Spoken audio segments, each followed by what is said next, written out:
This is one of the things that I hear the most when I visit reptile shops. Oh, cool. So, what does this guy eat? There is a stereotype that all pets eat some feed or fodder, like dogs or cats, so many don't know what the pet they're adopting is going to eat until the last moment. It's fine if the food is something easy to get, but there would be an issue if the feed makes the adopter change his or her mind. Let's learn what, how, and how much to feed for crested geckos.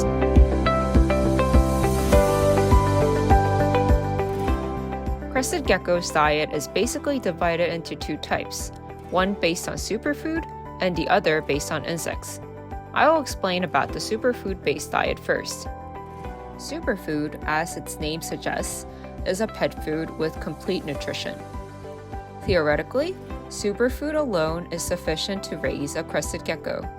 There are diverse options in tastes and manufacturers, so you can buy several products if you want to introduce various flavors to your pet. However, each superfood has different content of nutrients, so mixing and feeding multiple products at once can destroy the original golden ratio. Superfood is in powder form, as I showed in the previous video. Mix this powder with water in 1:1 ratio to make pudding texture. If there is too little water, cresties cannot eat comfortably. In contrast, if there is too much water, there is a risk of diarrhea. Except for superfoods, the most common diet for cresties comprise of insects. Eating bugs is not a problem. However, there are some things you should pay extra attention to. First of all, the most important thing is dusting insects with calcium. If only insects are fed, cresties may have calcium deficiency, which can lead to various diseases.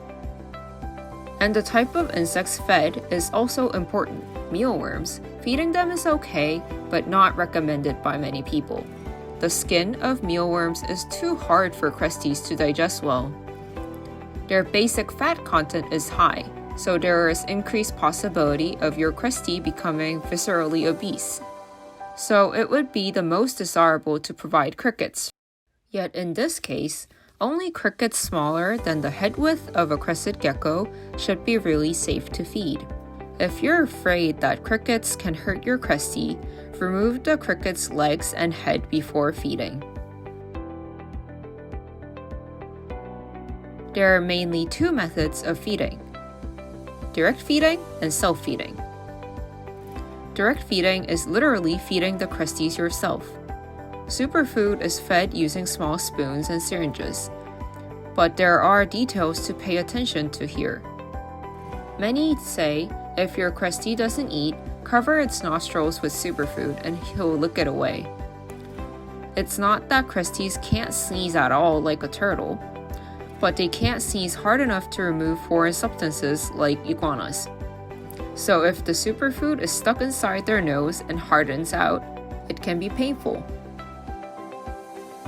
In the case of insects, you can either trim them or just give them.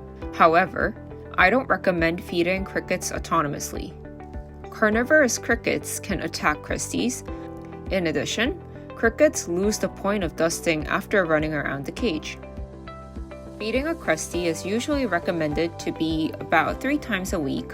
The amount of food should generally be about 10% of the pet's weight. But it's best to prepare that much and let them stop eating when they want to. It's not a healthy eating habit to force cresties to eat. Also, cresties are smart enough to adjust the amount of food consumption.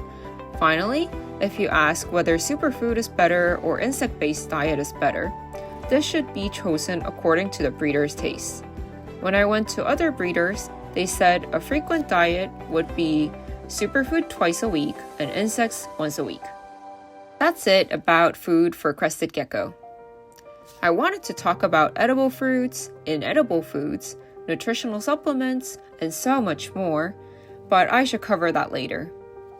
Before adopting a precious crestie, you should show your commitment by studying what they eat, right?